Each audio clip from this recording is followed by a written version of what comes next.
Hello and welcome to MBA 604 Innovation and Sustainability. I am so excited. We are in lecture 7, and that is lecture 7 of 8. So we have one more after this one. We are diving deeper into Unit 3, going into Learning Outcome 3B. I am Joni Roberts. I'm the Vice Program Chair and Consulting Professor for Saylor's MBA program. All right, so Unit 3, we are talking about integrating entrepreneurship with innovation and sustainability. And if we just go back a moment to one of our course learning outcomes, we're lining this up with incorporate elements of innovative sustainability to a specific business or sector by developing a hypothetical entrepreneurial startup organization. So I think by the time we cover Unit 7 and Unit 8, you all will be in very good shape to be able to do that. All right, as we have learned in this course, and you may have noticed just by observing what's going on in the world, we have many problems for sustainability. And that can maybe feel overwhelming or maybe even terrifying. However, many problems in the world of entrepreneurship means many opportunities. So let's think about Steve Jobs for a moment and about opportunities to create the future. In our last talk, we went through a lot of things about thinking different. What does thinking different mean? So let's go and take a look at the guy who made this particular phrase famous in recent times. And he narrated this commercial in 1997.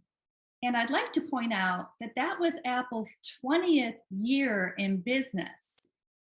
And he came back as a return to be the CEO of Apple with this campaign. And it really set Apple off into a fantastic direction. And the company is, what it is today, largely because of this turning point and all the work they've done for 20 years already in technology. So his narration of his commercial for Think Different is, here's to the crazy ones, the misfits, the rebels, the troublemakers, the round pegs in the square holes, the ones who see things differently. They're not fond of rules.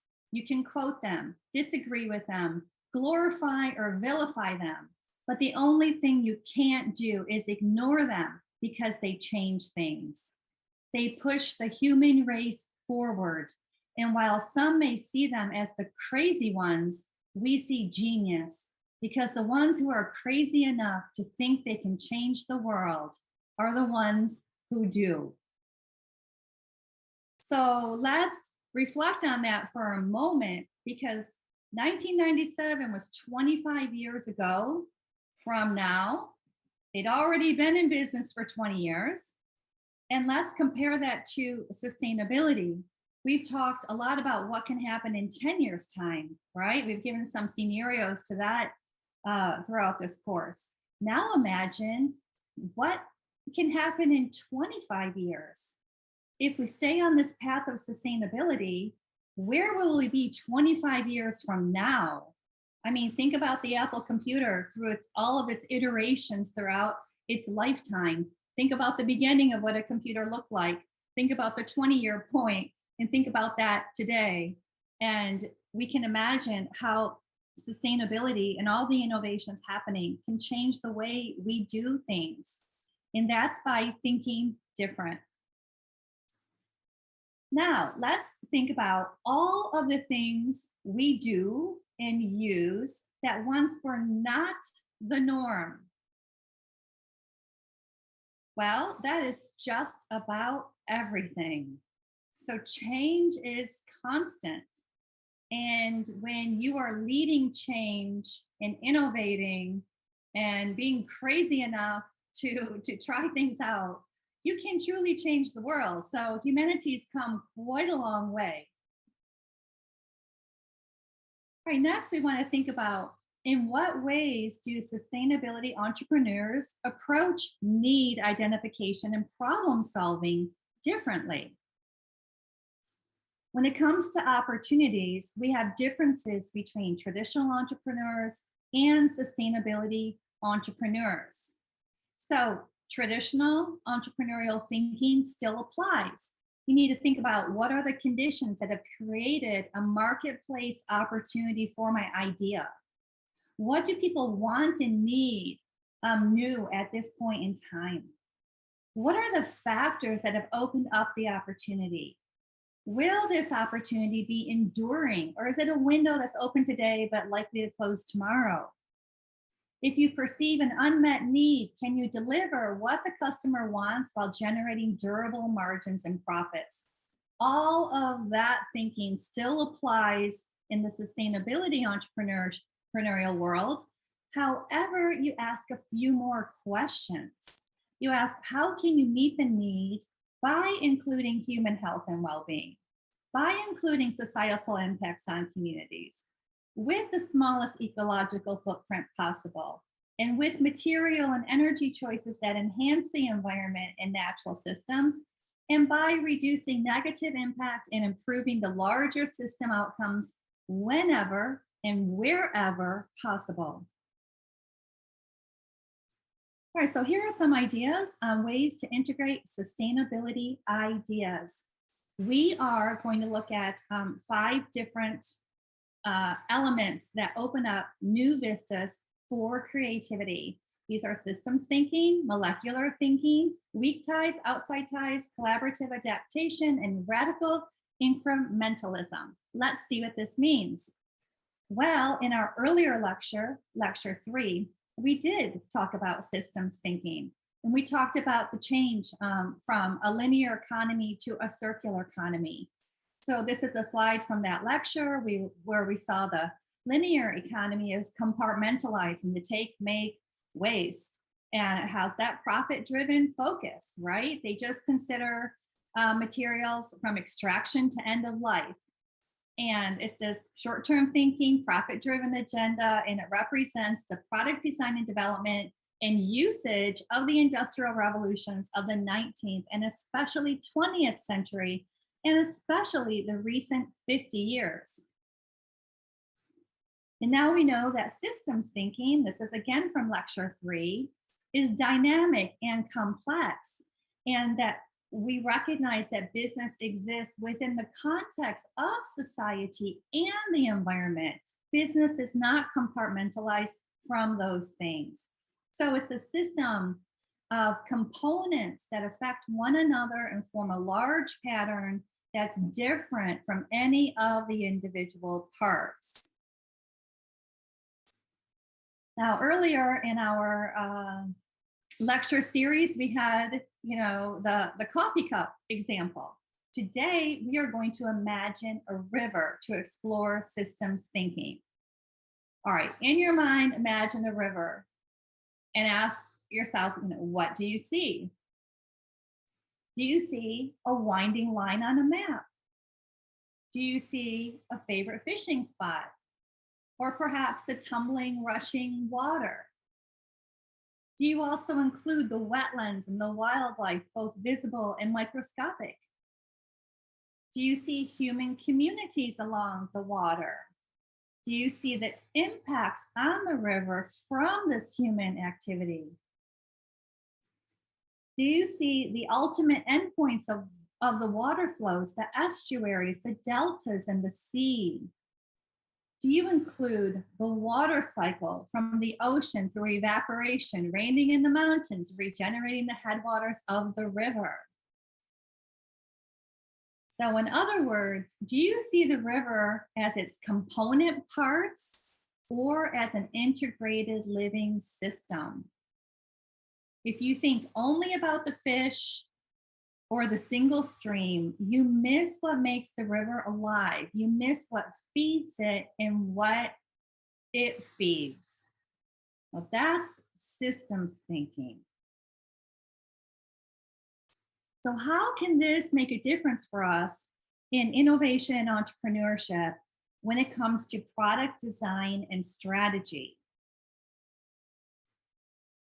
So the more you are aware of these systems and their relationships to your company, the more rigor you bring to the product design and strategy development, and the more sophisticated your analysis is on how to move forward.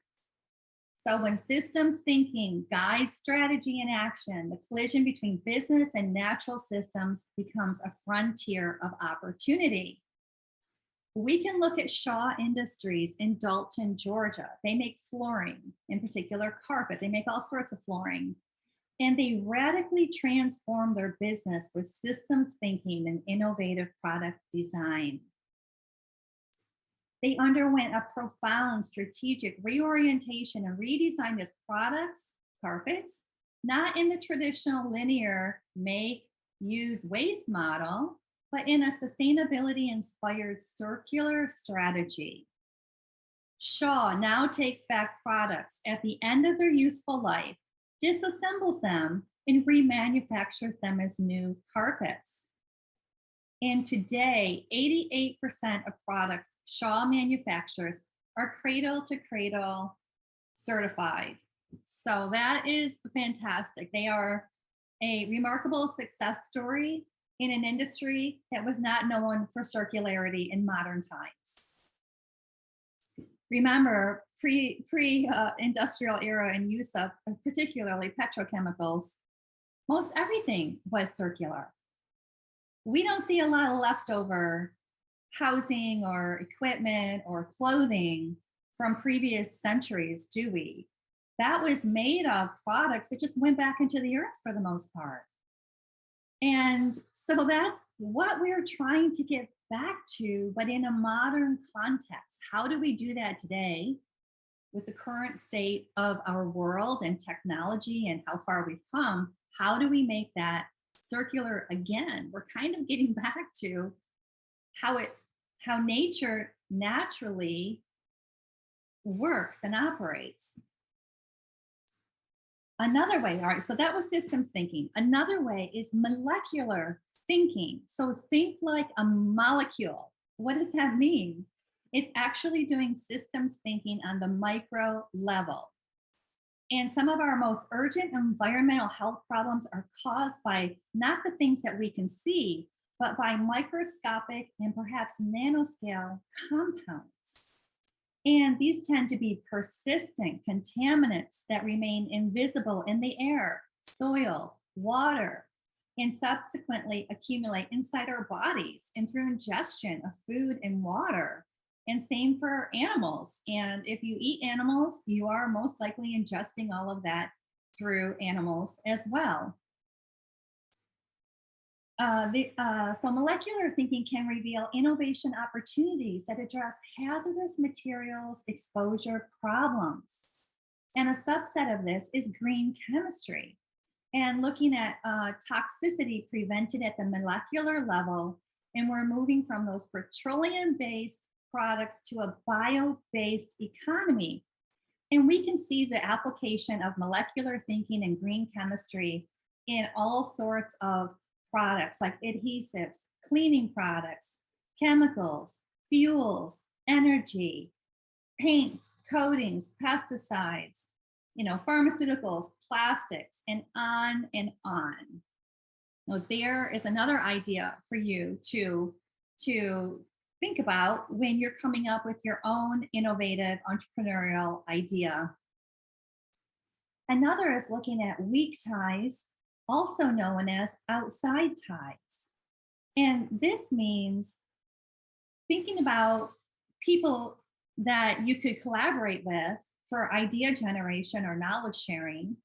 And we can compare this to strong ties. So, strong ties are the people and organizations you see often, in which you frequently turn to for input. Perhaps these are like industry associations, professional groups, experts that you rely on in your industry.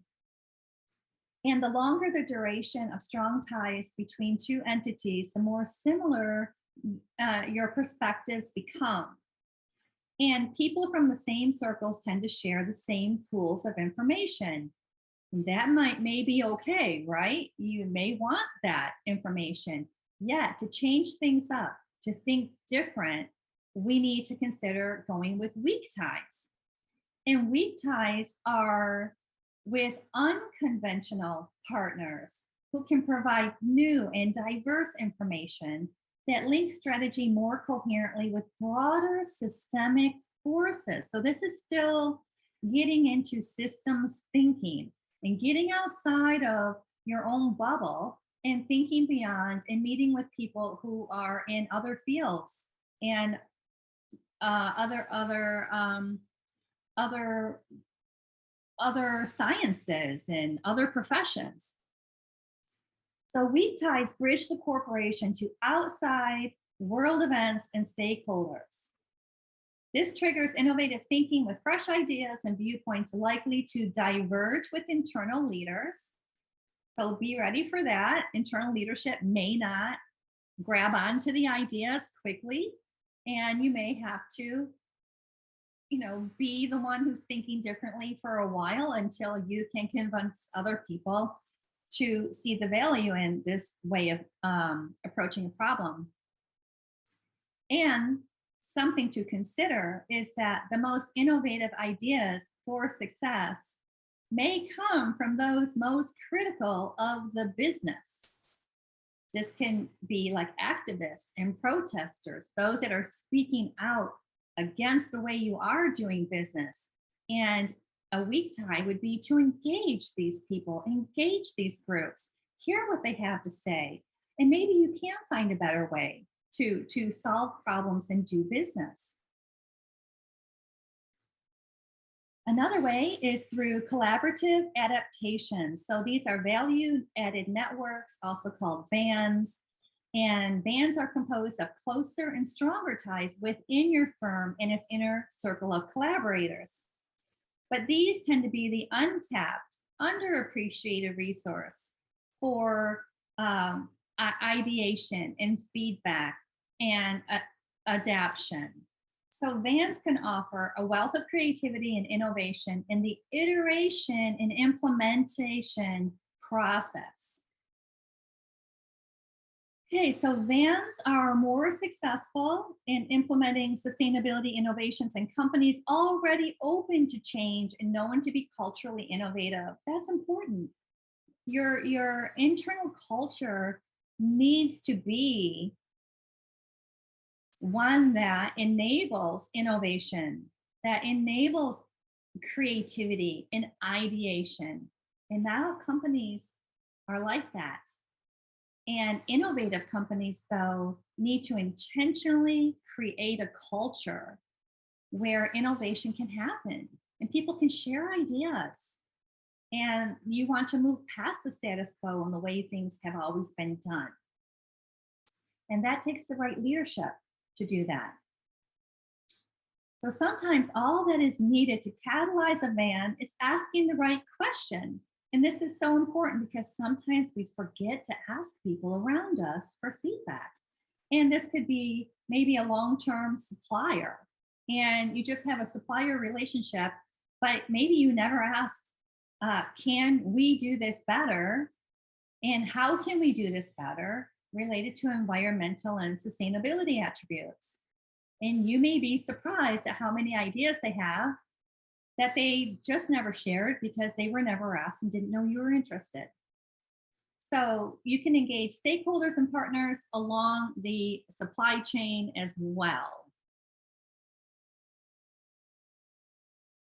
Another way is radical incrementalism. So we have sort of a conservative approach to this and a radical approach to incrementalism. And it can involve small, carefully selected steps that result in learning and that in turn reveal new opportunities. And this can mean like taking marginal steps, doing integrated progress, yet leading to more ambitious sustainability goals. So, what happens here is that you get a feedback loop for learning and product improvements for sustainability, and you keep on this path of continuous improvement at the incremental level. And then these smaller changes add up to a big change in time. A more radical approach to this is a deliberate strategy for business operations, and you can see this a lot in information technology, in which a series of small changes are enacted one after the other, resulting in radical cumulative change in infrastructure or in product design and in services offered. And the feedback gained along the way will accelerate, alter, and inform next actions. So you just get going and you just keep making it better, and you do this a little bit more quickly. And this results in an iterative and adaptive learning process. Last week, when we talked about the entrepreneurial process, the iterative process is a big part of that. And that means you keep learning from your first design and improving that to make your second design. And then you learn from that and you go to your third design, this iterative process. So do not wait for perfection. Get your, as they say, minimum viable product. Make sure that your minimum viable product is worthy, so you're not creating undue waste, right? You don't want to scale up a minimal viable product that becomes waste right away, not in sustainability world anyway. You want to be more careful about what you scale. And so this kind of approach can help you get your best product before going into widespread scaling. Now let's look at traditional strategy tools like you've heard them, PESTLE, SWOT. How can these help entrepreneurs identify sustainability needs and opportunities? These are the classic tools for evaluation of market needs and opportunities. We know PESTLE is the political, economic, social, technological, environmental, and legal factors, and they're at this macro level. And then we have Porter's 5 forces, which brings it to the industry level. We look at these horizontal relationships, threat of substitutes, rivalry amongst competitors, threat of new entrants, and the vertical relationships of the bargaining power of buyers and suppliers. And so let's think about, all right, these are these classic models, but how do they evolve when integrating sustainability practices? What happens now? And this is open. I'm open to hearing what you all think about this too. If you want to post in discussions or in the comments. Myself giving this some thought, I see it as, at the macro and the industry levels, these factors are out of the direct control of the firm, right? You can't directly control those. Yet, sustainability is a way for a business to bring stability to these factors by reducing the risk, right? So sustainability reduces risk, and you can influence, and in a big way, the macro level factors. You can influence through your product design and your services and the way you run your business and organization, the way you engage people in society and communities. You can strongly impact social factors and environmental factors, but not as a passive, this is what's happening in the world and we just have to take it, but as an active influencer of change that shapes the world to be more sustainable and reduces risk. Environmental factors, environmental risk is really high right now. The more we go down the path of unsustainability, the greater that risk is, the more expensive it is for businesses to fail. All right, same with social factors. The more inclusive we are, the more diverse voices we include in our businesses, and the more equity we create in this world, the less risk there is towards societal upset, right? And activism related to that. So that's another way of looking at this. When it comes to economic factors, we know that sustainability is an evolving design of commerce, and sustainability entrepreneurs shape that. You're creating and shaping the future. We talked about political factors. Absolutely. You can be reactive, which is, remember the thumbs down. You can be interactive, or you can be even better, proactive, and set the standards by being the example of what can be done. So many things at that macro level that I think in business, we used to just sit back and go, oh, there's nothing I can do, and just be all reactive to it and respond to it. To a certain degree, that's true. Yet, a an engaged business will be more than that. They'll be interactive and proactive and shaping those factors and those trends. So that's a different way of thinking about these models for sustainability. If we even want to talk about bargaining power of buyers and suppliers, I mean, we do talk about increasing value in your supply chain through sustainability practices and developing more robust relationships with your key suppliers and investing in them and helping them be more sustainable, which is also responsible and also builds on your brand as well. So we can even think about power of suppliers and buyers shifting a little bit there with sustainability initiatives, becoming more collaborative and stronger in the relationship dynamic. All right, what about SWOT analysis? Wow, I think we all heard this, from bachelor's on up. And it's a classic model. It's actually a very effective one. I think it's a great one. And then we also have the TOES matrix, which is a SWOT in action, basically, is what you could say. And then we have VRIO, which is about firm strategy. So let's think about these classic models and think about how do they evolve when we're doing sustainability. Well, the SWOT analysis, we know its strengths and weaknesses. The internal ones, that is what an organization has the most control over, their internal strengths, and they're overcoming their internal weaknesses. And the external opportunities and threats can also be very much related to sustainability. Gosh, we talked about in the very beginning of this lecture, many problems equals many opportunities. So out there in the world, there are many opportunities, and unsustainability can certainly be a threat to organizations.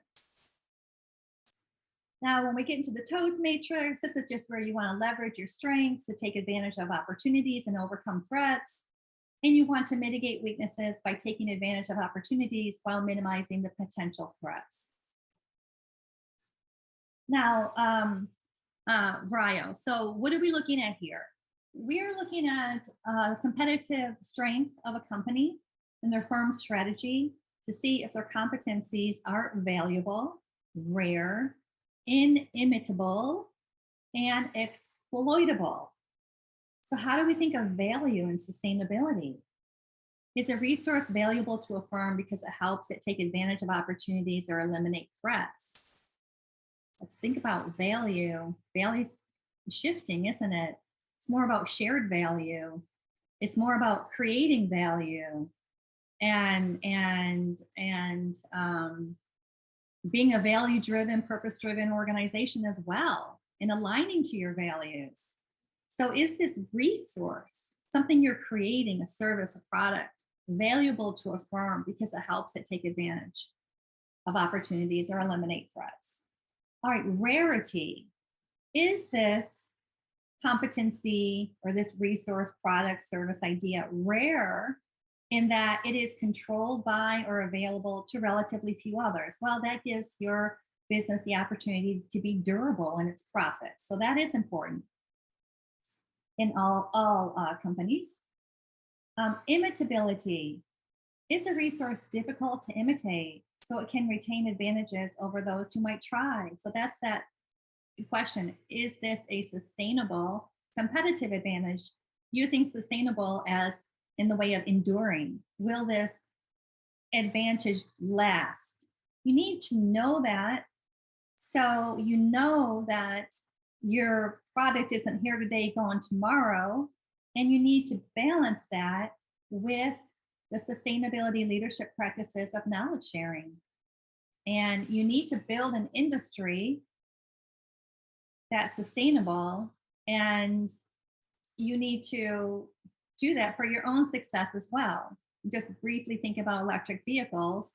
Well, think about Elon Musk.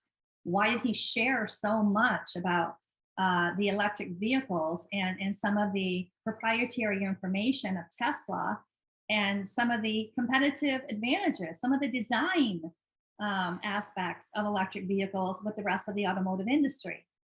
Well, yes, generous also for its own survival. You have to create an industry that's durable as well for your firm to be durable. If you're the only EV in the whole world, well, how likely is it you're going to get all the infrastructure changes that are needed for electric vehicles and charging stations and all of that, right? The whole supply chain too. So you have to balance that in sustainability, especially when you're creating new industries. Organization. This means, are the resources useful because the firm is organized and ready to exploit them? Can you bring this product to market? Do you have the capital? Do you have the know-how? Do you have the technology, manufacturing people, all of that to be market ready and do what you need to do? So I think we can see how these traditional tools for strategy and product development have value in sustainability, but sustainability takes them in a little bit different direction, a little bit stronger direction, in my view. Actually can lead to more opportunities and competitive strengths, competencies, and advantages. All right, another thing. Oh, when it comes to creating value, here I have creating value through the circular economy, right? It's a new way, a new economy, a new way of creating value. All right, another topic we're covering in this lecture for Unit 3 is the balance of responsibility and opportunity. Like, how can you find opportunities as a responsible business and even taking on responsibility of other businesses? Well, what does all this mean? All right, so a business is responsible for itself and it has a responsibility for itself, and it has an opportunity for others. So responsibility is doing business, doing well by doing good. So making positive externalities in the world. And all businesses have that shadow side, that pollution, waste, and creating lots of problems. I mean, that's why we are where we are. But companies can improve their sustainability performance because they or their stakeholders see them as having a responsibility to manage their own social and environmental externalities, the problems they could be creating, or maybe the solutions out there for people and the planet. So the drive is to create more positive and less negative externalities. So taking that responsibility for itself and putting in innovative processes and programs and solutions to take care of its own externalities, its own polluting problems. However, companies can also see opportunities for profitable growth by addressing social and environmental externalities for which they do not necessarily have a responsibility. Right? So all companies have externalities. Not all companies are responsible for their externalities. So not all companies are being responsible for itself. And this can create an opportunity to innovate for sustainable solutions for others' externalities, right? Okay, it's a different way of looking at these problems. And there are many opportunities, entrepreneurial opportunities for this concept, responsibilities and externalities. Right now, today, and into the future, this is a big area, and you'll continue to see a lot of this. So you can watch the video, Responsibility and Opportunity, that's in our course learning content, and to get a little bit better idea of what all that means. So we are going to wrap up Unit 3, Lecture 7, Learning Outcome 3B with Steve Jobs, and part of that quote we mentioned earlier in our talk. And he said, "The ones who are crazy enough to think they can change the world are the ones who do. All right, so I want to know not what's your good idea. I want to know what's your crazy idea. And go ahead and post in the course discussions and in the comments below what sounds like a crazy idea today, as Peter Diamandis would say, is, I don't know, what's the rest of his quote? Like, what seems like a crazy idea today becomes a radical breakthrough, right? Becomes the next unicorn billionaire, $1 billion startup. So think a little bit crazy, think way outside of the norms of today, and try and be like someone like Steve Jobs, who didn't look at today for his solutions. He looked to the future and he came up with products and designs that people didn't even know they wanted yet. People couldn't even visualize or verbalize the desire for the things that Steve Jobs and the team at Apple created for the world. And now what? We can't go anywhere without our phones. And so think different, be a little crazy. And I'm going to leave you with that for this lecture, and to review the learning outcomes. We have the study guide resources, and I also listed some additional resources from our learning materials and course. Now, these links, I'm noticing I cannot promise that these links will always be working out there in the internet world, but they will always be in the course. So I strongly encourage anyone who's watching this video who has not signed up to take the Open Ed MBA program at Saylor Academy to do so, and then you'll have full access to everything in there in a consistent and durable way. All right, well, thank you so much, and I look forward to seeing you in our next lecture 8, the final lecture. See you there.